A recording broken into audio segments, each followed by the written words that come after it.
Have you ever wondered why a woman starts losing respect, not when you fail, but when you stop standing firm?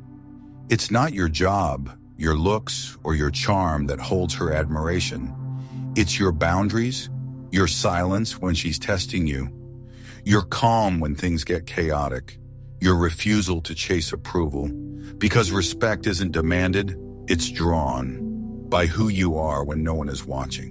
And the moment you start bending your values to please her, you don't look strong. You look lost. Women don't lose interest because you're too nice. They lose interest because you stop being solid. In this video, we'll break down 5 Stoic boundaries that separate the admired from the forgotten. These aren't games, these are principles, carved in self-respect and sealed in silence. If you're ready to lead with depth, command with presence, and live as a man no one dares to disrespect, watch to the end. And if this message resonates with something deep in you, like the video, subscribe to the channel, and remember, respect begins when you stop chasing it. Number 1. Never reward disrespect. Disrespect seldom arrives with drums. It slips in quietly. The joke that cuts, the sigh when you speak, the question that assumes your failure. Marcus Aurelius reminded us that the soul becomes dyed with the color of its thoughts, and a man who swallows those shades eventually sees himself through them. The Stoic answer is an invisible toll gate. Courtesy enters freely, but contempt is priced so high it cannot pay, so it never enters. To guard that gate requires no anger, only clarity. The moment a line is crossed, you either name the line or remove yourself. Both are acts of self-command, not hostility. That calm firmness is what the ancients called eupatheia. Good emotion, guided by reason, a steady flame that warms but never burns. Keanu Reeves shows this boundary under fluorescent interview lights. Journalists poke for reckless sound bites. Trolls label him wooden. Tabloids monetize his private grief. Keanu never bites. He listens, answers in measured sincerity, thanks the asker, then returns to what matters. The next film, a hand-built motorcycle, silent acts of charity. His colleagues insist he is the kindest person in the room, precisely because he refuses to trade authenticity for applause. Years of that posture have flipped the story. Critics who once mocked his reserve now laud his steadiness, and millions cite him as proof that quiet dignity outshines theatrical outrage. Respect arrived not because he demanded it, but because he became unmoved by its absence. The same lesson thunders across hardwood courts through LeBron James. Early stumbles triggered boos that rattled rafters. Pundits dissected his clutch gene, and enraged fans burned his jersey when he left Cleveland. LeBron offered no verbal counterpunch. Instead, he reported before dawn, hired shooting coaches, refined footwork, and studied film until criticism ran out of breath, records fell, championship banners rose, and burned jerseys became collector's items of regret. The arena did not grow quieter by accident. It grew respectful because excellence starved gossip. By refusing to sponsor disrespect, he turned negative noise into applause, proving performance earns deference more reliably than argument. Denying contempt is not passive avoidance. It is active guardianship of your mental economy. Epictetus likened insults to rotten fish flung at your feet. Pick it up and reek, or step over it and keep walking. Words are energy. If every sarcastic comment penetrates your nervous system, you mortgage composure to someone else's fleeting mood. A single measured response, "I don't accept that tone," closes the account before it accrues interest. That stance silences no one. It merely declines them residency in your inner citadel, preserving the stillness from which sound judgment flows. Modern culture urges men to laugh off disrespect, as though boundaries betray fragility. The reality is the reverse. Insecurity obsesses over image. Self-respect guards standards. Seneca wrote that a wise man is a cliff battered by waves. Spray explodes, thunder roars, yet the rock stands unmoved. When you calmly hold the line, you project that granite steadiness. Women do not esteem limitless accommodation. They trust the man who silently invites others to rise or retreat. People feel that firmness even in silence. It changes the emotional weather of the room, turning potential storms into scattered clouds.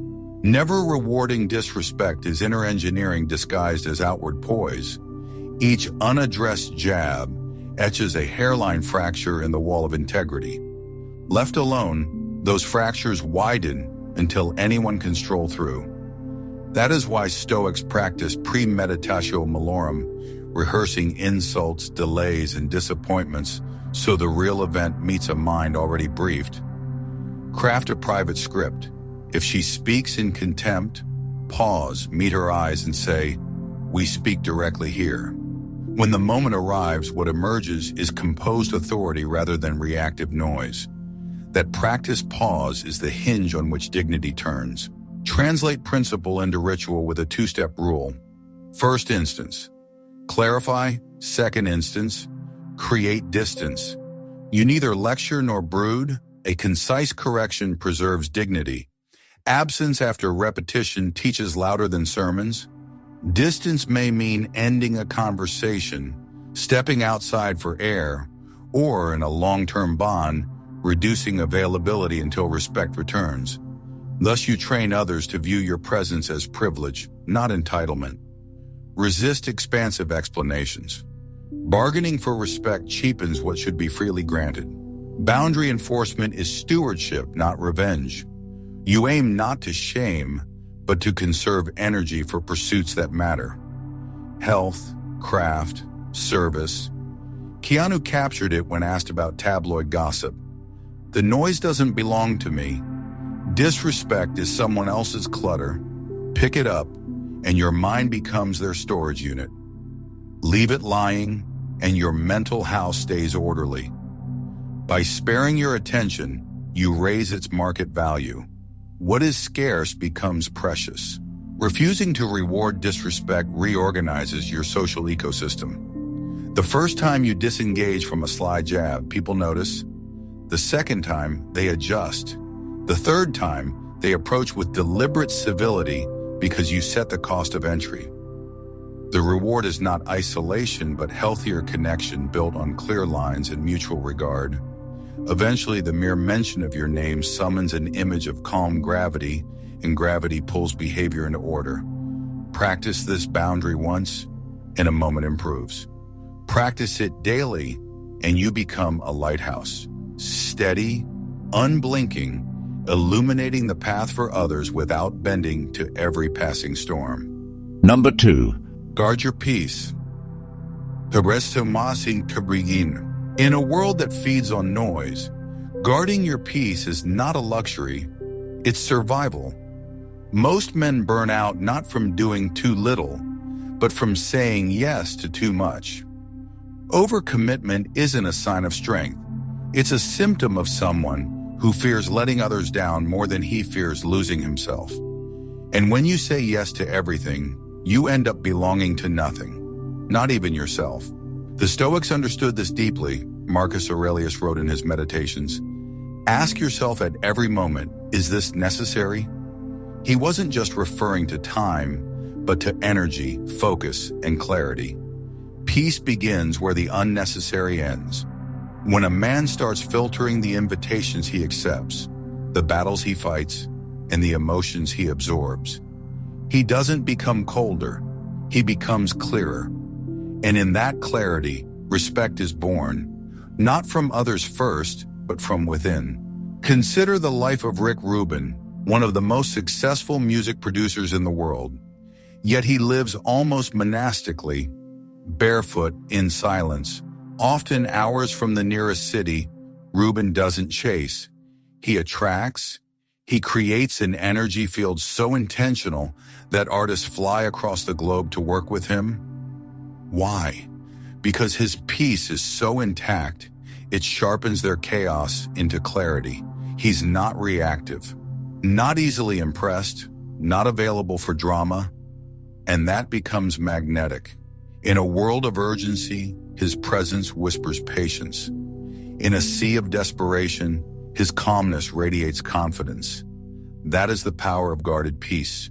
But guarding your peace doesn't mean hiding. It means choosing your exposure. It means being emotionally present without being emotionally hostage. When someone tries to pull you into drama, you must remember your peace is not community property, it's private land. And just because someone's knocking doesn't mean you have to open the door. You're not a public square for anyone's emotional spillover. You're a temple, selective, sacred, and built with intention. Epictetus taught, if someone succeeds in provoking you, realize that your mind is complicit in the provocation. That's not a call for shame.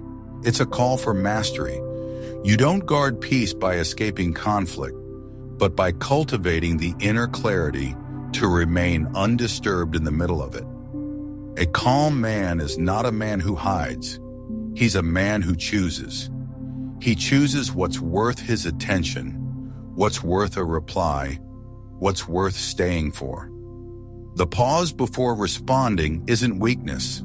It's power in its purest form. Look at David Beckham. Decades of public scrutiny, paparazzi provocation, and global pressure didn't fracture his composure. On the field, he was precise. In interviews, focused. In fatherhood, present. What made him stand out wasn't just talent. It was emotional economy. He didn't waste energy defending himself or responding to every critic.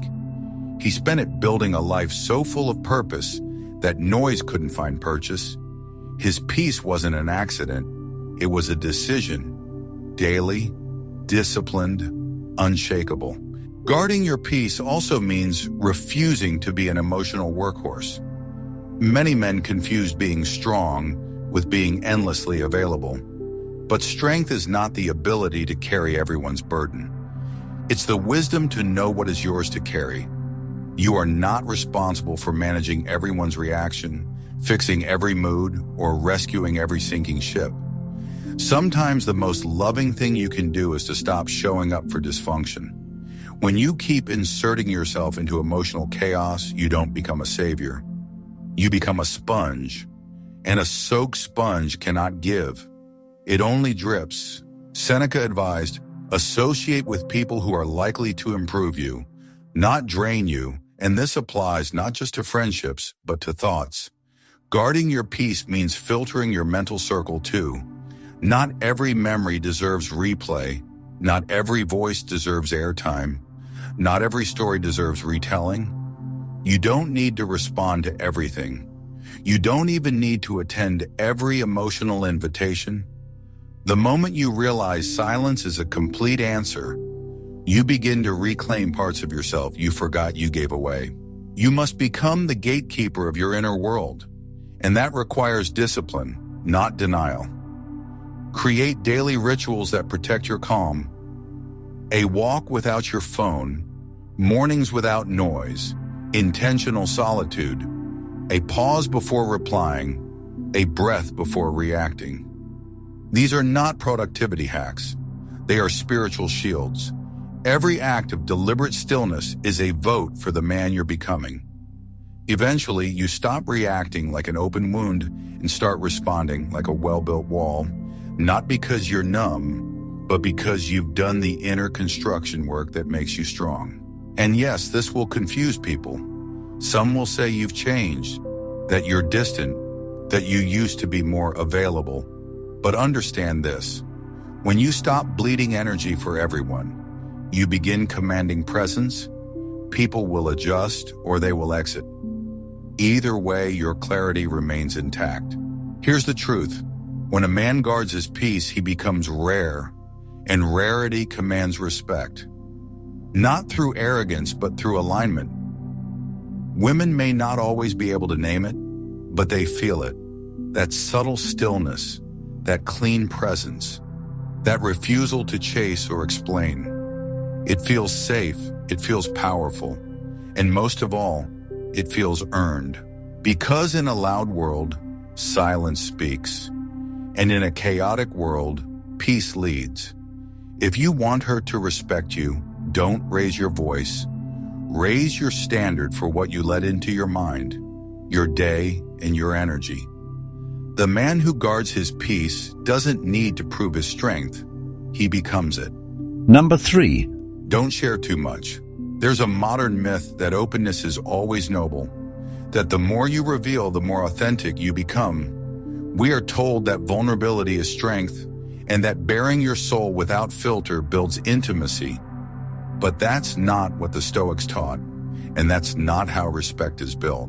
Because when a man bleeds every insecurity onto the floor of a new connection, he doesn't appear strong, he appears unstable. In truth, restraint is not coldness, it is wisdom, and silence chosen carefully is not a wall, it is a gate. Stoic philosophy teaches that the man who governs his words governs his world. Epictetus advised, "Be silent for the most part, or speak merely what is necessary, not to avoid truth, but to protect it, not to create distance, but to create value. Because the more noise you make, the less weight your words carry, and the more you reveal without discernment, the more others begin to define you by your pain rather than your presence."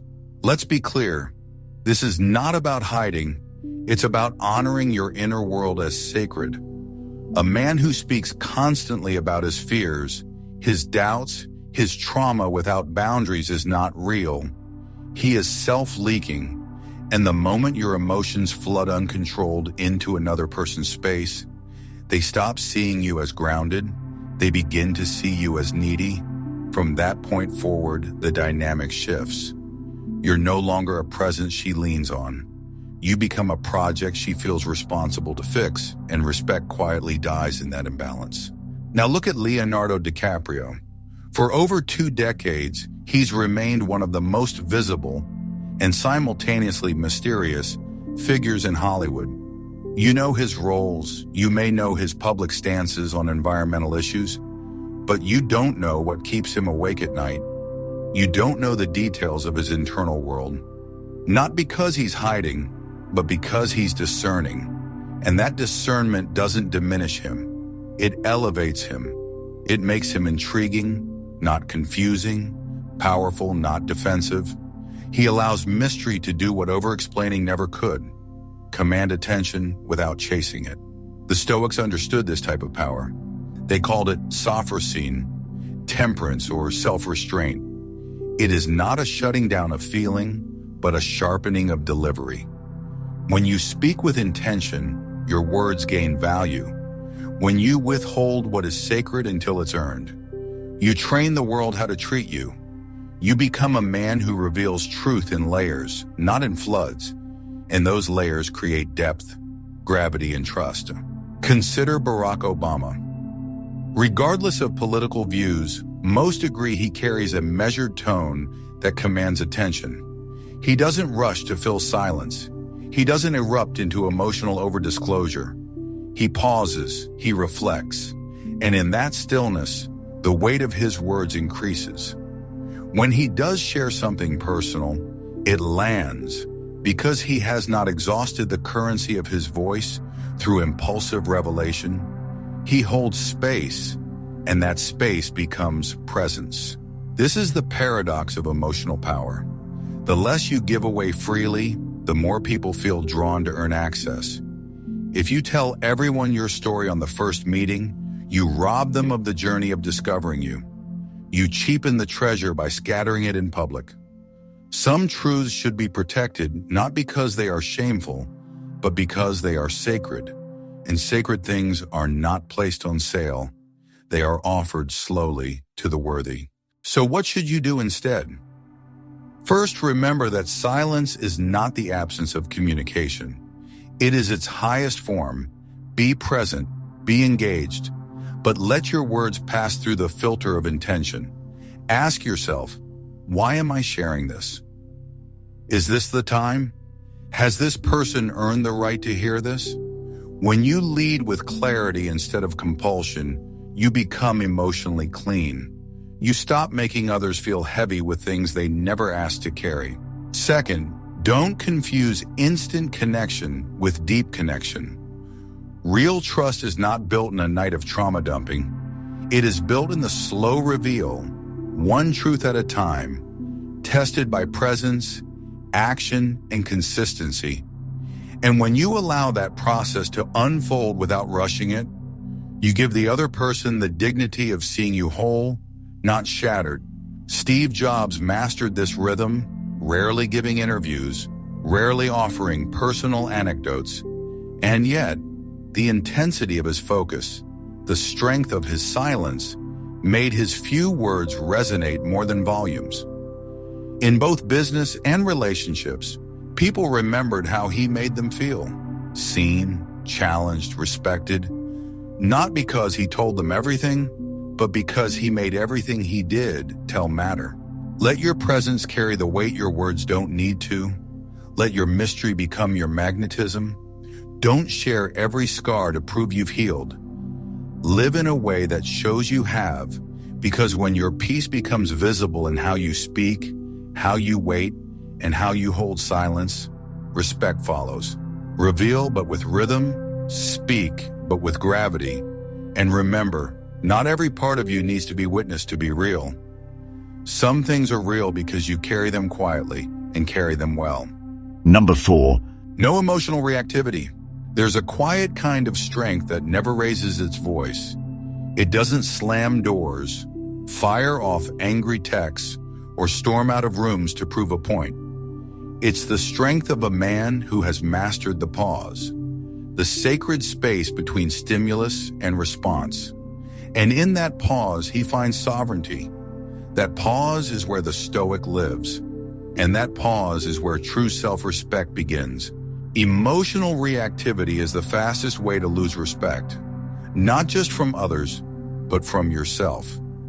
The Stoics taught that while you may not control the external world, your internal world is always within reach. Marcus Aurelius wrote, "You have power over your mind, not outside events. Realize this, and you will find strength."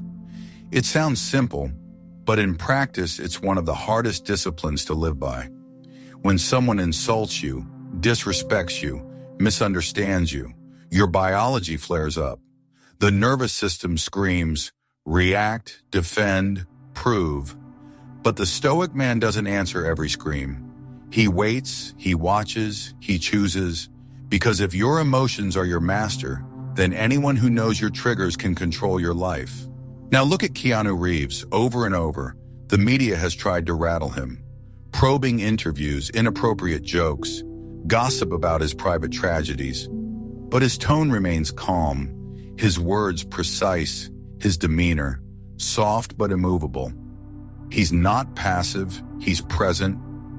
You get the sense that nothing said to him pulls him off balance, because he doesn't need to explain himself to remain grounded.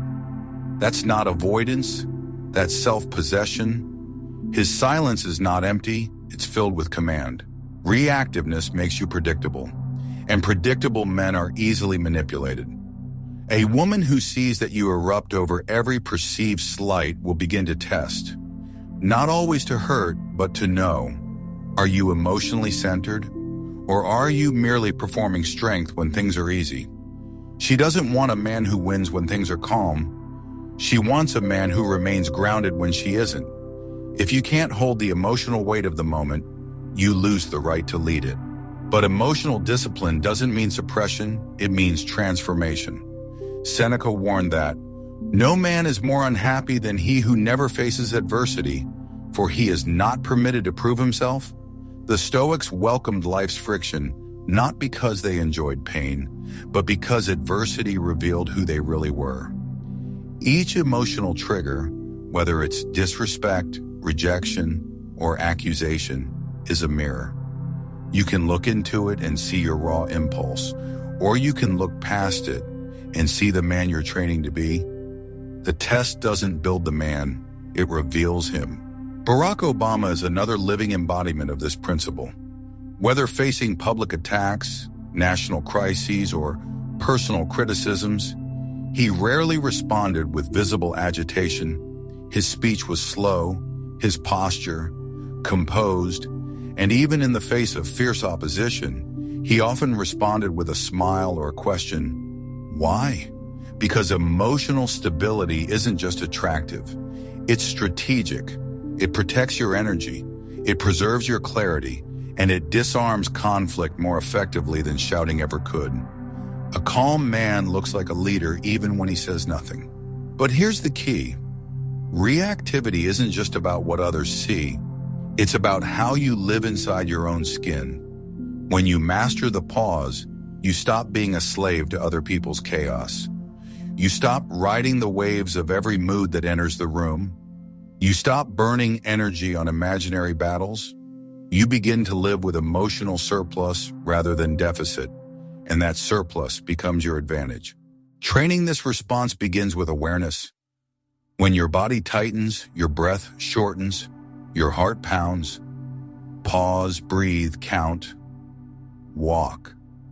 Let the emotion move through you like weather. Don't grab it, don't judge it, observe it. When you delay the reaction, you regain control of the outcome. What was once a threat becomes a teacher. What once triggered rage becomes a reminder to return to your center. Next, curate your inputs. Your emotional baseline is not just shaped by what people say, but by what you consume, who you surround yourself with, and the pace you keep. If your life is filled with noise, urgency, and conflict, don't be surprised when your reactions mirror chaos. Clean your inputs, choose silence, slow your mornings, protect your schedule. These aren't lifestyle tips, they're emotional armor.